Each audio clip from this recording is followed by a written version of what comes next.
Indonesia saat ini kena yang dinamakan middle income trap country, yaitu istilah di mana kelas menengah tidak bisa naik ke kelas atas. Jadi negara Indonesia yang berada di kelas menengah ini tidak bisa naik. Sekali lagi harus digarisbawahi, tidak bisa naik di kelas atas atau tidak boleh. Negara yang terjebak di dalam middle income trap adalah negara yang GDP per kapitanya adalah antara $3.500 sampai $5.000 per kapitanya seperti Indonesia. Banyak negara yang terjebak di kelas menengah itu selama puluhan tahun. Misalnya Brazil itu lebih dari 30 tahun baru keluar dari istilah negara dengan middle class income-nya. Argentina juga sama, puluhan tahun juga baru bisa keluar. Ini yang terkadang membuat kita berpikir, seandainya saja ya kita ini adalah kepala negara Amerika atau kepala negara Cina, di mana keduanya saat ini memainkan perdagangan internasional lebih dari 30%, maaf, lebih dari 70%. Maka negara pasar harus dibuat GDP-nya tidak di bawah dan tidak di atas, di trap. Mengapa? Karena kalau negara-negara pasar tadi income-nya naik, maka negara tersebut harus menjadi negara produsen, dan ini malah menjadi kompetitor negara besar.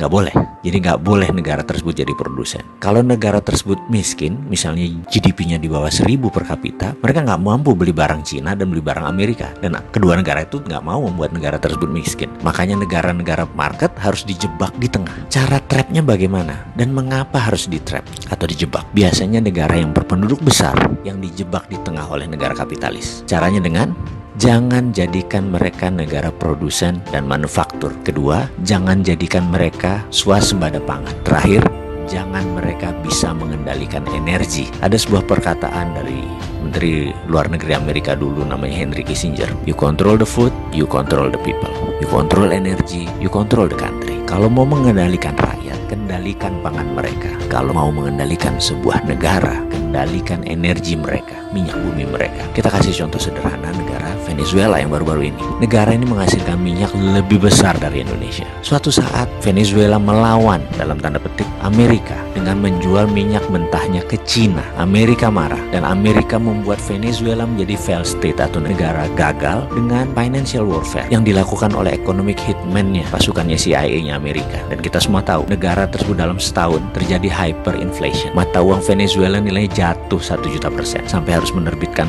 cryptocurrency sebagai ganti mata uang negara mereka. Sebagai catatan, Amerika sangat memperhatikan homeland security-nya. Jadi mulai dari ujung benua Amerika Utara sampai ujung selatan Chile, Argentina harus di bawah kendali Amerika. Jadi ya, hal-hal negara seperti Venezuela ini disikat pasti. Oke, kita kembali ke topik. Bagaimana supaya kita keluar dari jebakan middle income country tadi? Kalau saya boleh memberikan saran, bagaimana kalau kita pakai apa yang Taiwan pakai, apa yang Cina pakai, apa yang Singapura pakai, apa yang Jepang pakai waktu di trap dulu, yaitu dengan TINA. Pasti paham kan, wahai pengelola negara, paham TINA.